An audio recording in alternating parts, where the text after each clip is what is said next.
NCLEX today, any question, it's either right or wrong, period. That's it. No partial credit, right? But it was a select all that apply, and 4 of them were the right answer, and I got 3 of them. How could I get a 0, right? We know, right? We know. Well, that's all changing, believe it or not, right? When we get to the NGN, right?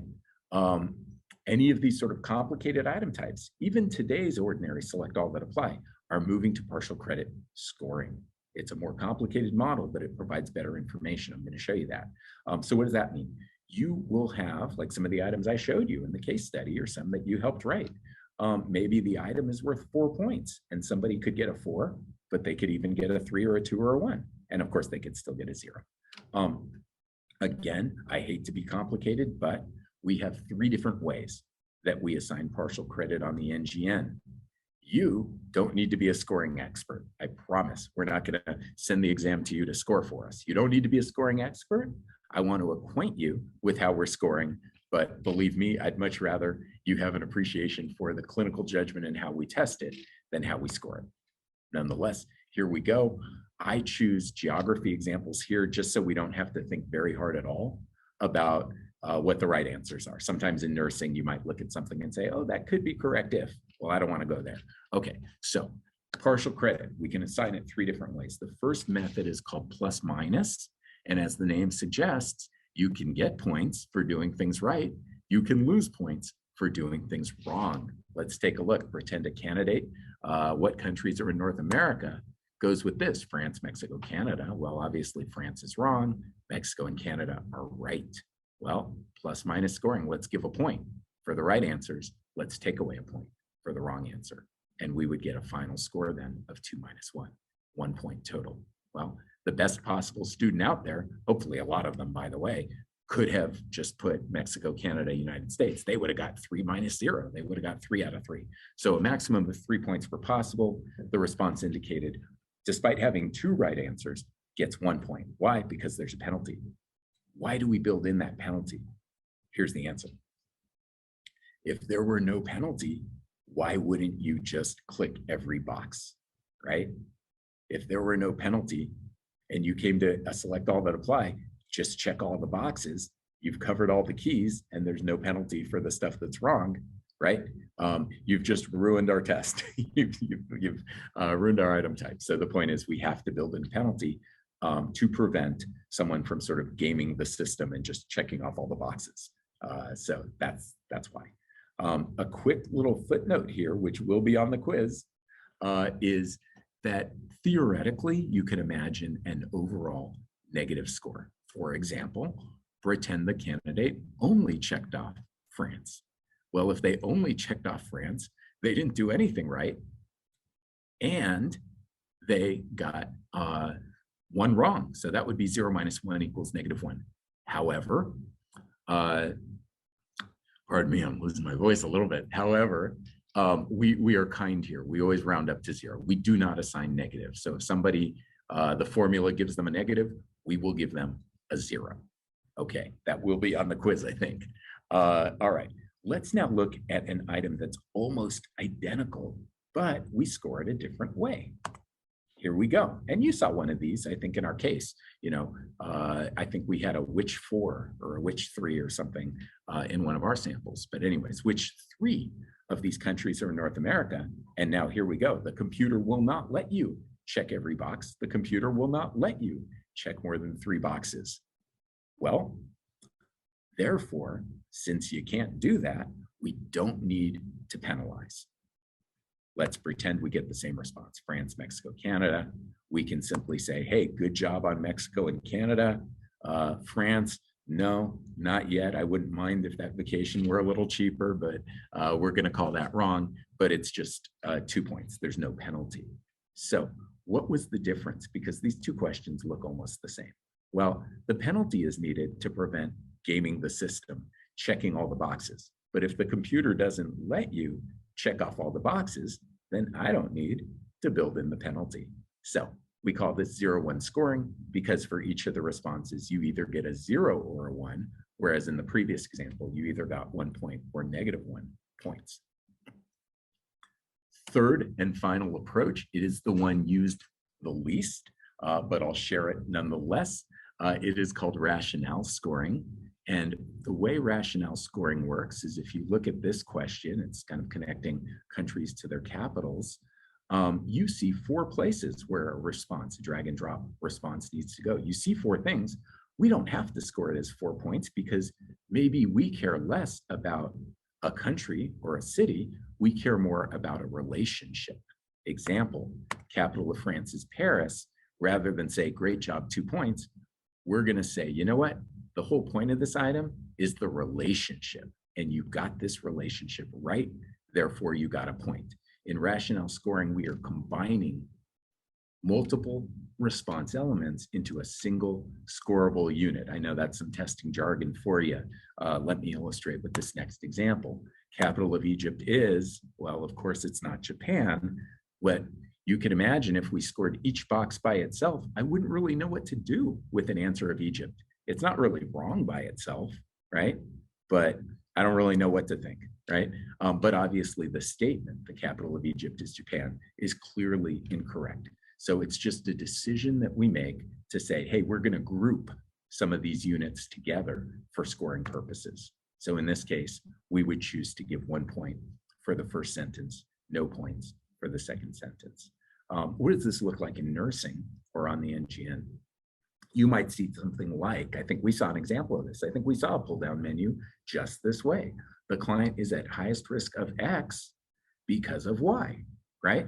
So what do we care about here? Well, we care what they're at the highest risk of, but the point is, the point of this question is the relationship, the rationale, connecting evidence to outcome, right? Other example, the nurse questioned the order for X because of Y. We care about the reasoning here. Did you choose the right thing for the right reason? If so, great job, you're scoring the point. If you chose the right thing and gave us the wrong reason, that might start to look more like you just random guessed, or that there's a misconception, perhaps significant enough as to almost outweigh what you did well. Point is, sometimes it makes sense if the response options are connected to each other to go ahead and connect them for scoring purposes. Benefits of partial credit scoring.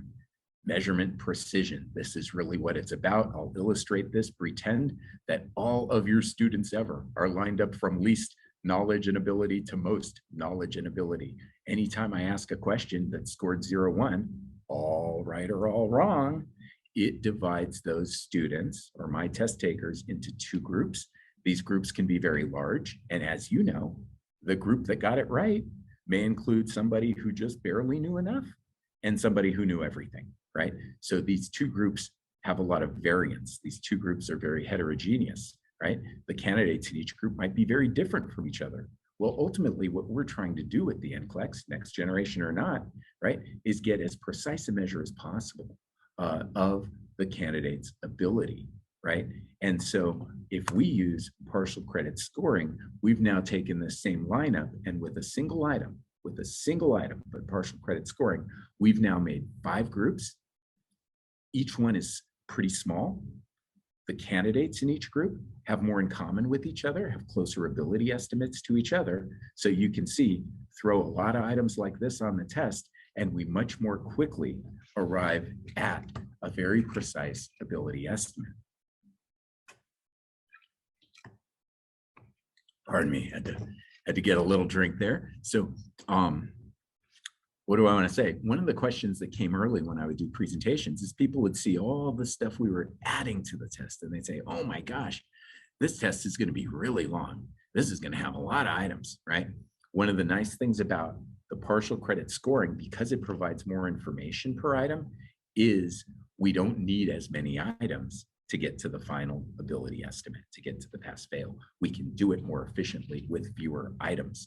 That's how the test is staying about the same, even while measuring new things like clinical judgment. Okay, appropriateness probably speaks for itself. You see a complicated item, it probably makes sense to you that we would look at partial credit. From the perspectives of students, I would say it's probably perceived as more fair. If you have someone who comes to you and says, no fair, I got all of them but 1 and they gave me a 0, well, that student will love the NGN. We're going to try this together. I am taking some samples from the first case study we looked at. It was the person hit by the baseball having some issues. And we are going to decide how should this be scored. And I know I gave you a crash course. This is going to be probably difficult, but partly me even sharing the answers will reinforce the learning. Okay, so we just saw very quickly 3 partial credit, scoring methods, all fairly new, novel to you. But let's take a look. Drag the assessment findings that require immediate follow-up to the box on the right, and we can pretend that the candidate did this. First question, let's use the chat. Is this going to be a plus minus? If it is, go ahead and type plus. Is it a 0, 1? If it is, go ahead and type 0. Is it rationale scoring? If it is, type rationale or type R if you like. So what's the scoring method I should use here? Okay, I see a plus minus from Aaron. I see plus minus from Sharon. If your name rhymes with Aaron, you're getting it right. Okay, I see Gina as well. I'm seeing a lot of plus minus. Yes, this group is amazing. It is plus minus because, right, somebody is able to select every single response, right? Somebody could, it would take a few more seconds, but somebody could drag everything over, right? So we have to build in the penalty. Well, now I'm going to tell you, out of the 5 things that were dragged, 4 were right, 1 was wrong. Who can tell me the final score? What score should I assign? Okay, I see a 4. I see some 3s. I see a few more 3s and a few more 3s. Indeed, the answer is 3. So remember, with plus minus scoring, we're going to count up the correct, which is 4. But the whole point of the minus is we're going to take away a point when we see something wrong. So 4 minus 1 gets us to 3. Okay, again, I gave you the crash course really fast. I am seeing a great question about why aren't they penalized for not pulling over something that was correct. Let's pretend productive cough was correct. Well, they didn't pull that over. Shouldn't we deduct a point? Well, guess what? We already did, right? If they had pulled it over, they would have earned a point for it.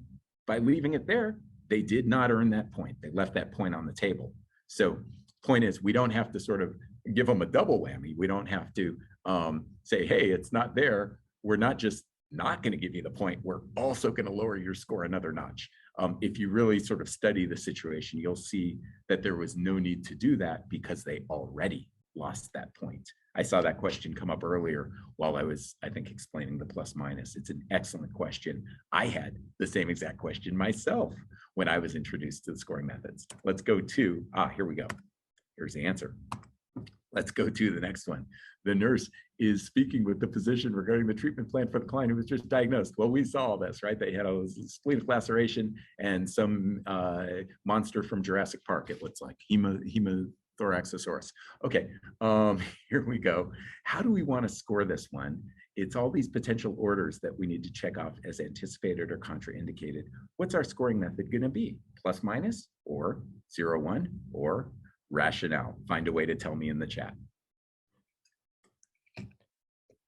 Okay, I'm seeing some 0, 1s early on. I'm seeing some 0, 1s early on. I'm seeing some rationale, or 1 rationale so far. 0, 1. I'm seeing more 0, 1. I had to think about this one a lot because I can check off every choice for anticipated. I could say everything's anticipated. So I thought, ooh, I better build in a penalty. But here's really what it comes down to. The computer's not going to let me check off everything in the anticipated column and everything in the contraindicated. In other words, there's 16 bubbles looking at you. If I could check off all 16 bubbles, of course we need some sort of minus, right? Yes. Oh my gosh, Mary has said it perfectly. They can't check off all 16 bubbles. Therefore, no penalty needed. 0, 1 is going to work in this case. So let's pretend here's their answer. And I went one at a time. I didn't know that.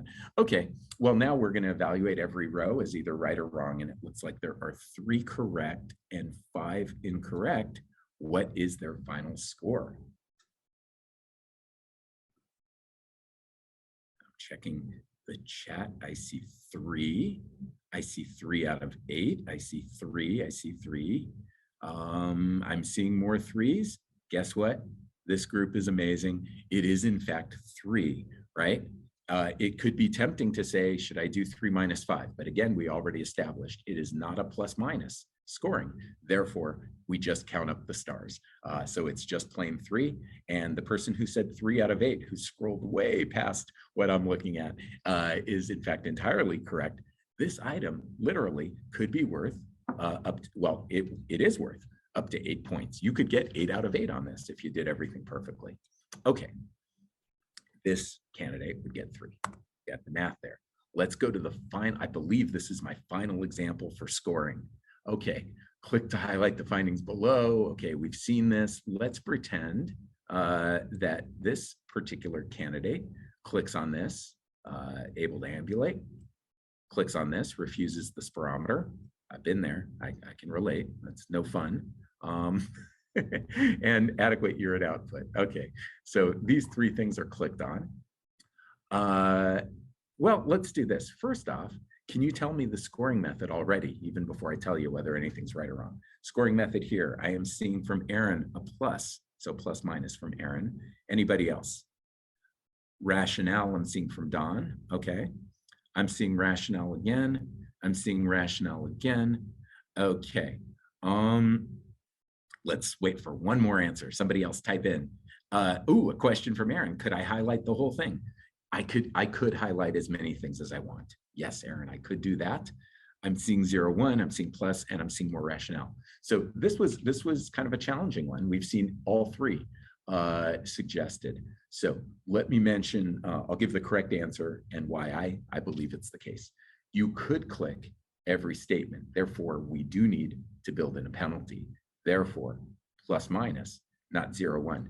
Now, sometimes I think if you're writing rationale, you may be looking at things like the client is refusing to use the spirometer because it causes pain, right? So there's a little bit of a rationale from the client's perspective. But from a scoring perspective, are there multiple pieces of the response that we want to group into a single thing? Here, I would say probably not. That could be a judgment call. That could be subjective. But here, I think we're in a position to evaluate each click on its own. Example, this first thing, wrong. This second thing, correct. This third thing, wrong. So keeping in mind we're using plus minus scoring, who can tell me the final score for this candidate? I am seeing a couple of zeros. I'm seeing another 0. I'm seeing a lot of zeros.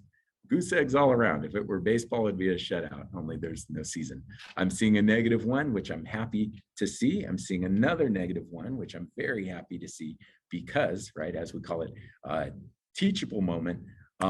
So we have the plus minus scoring, and here's that part I said was gonna be on the quiz. Right, and I know how fast I've given you all this information. Do not worry if you're not a scoring expert yet, or even ever, because we do the scoring. But point is, if we just count it up, we get 1 minus 2, and so we do get -1, right? However, remember that last detail of plus minus scoring is that we never go negative, right? The lowest score we can give is a 0. So -1 on some level is kind of technically more correct. However, we would give a 0 here. There you go. So I'm glad I saw some of each. Final score, 0.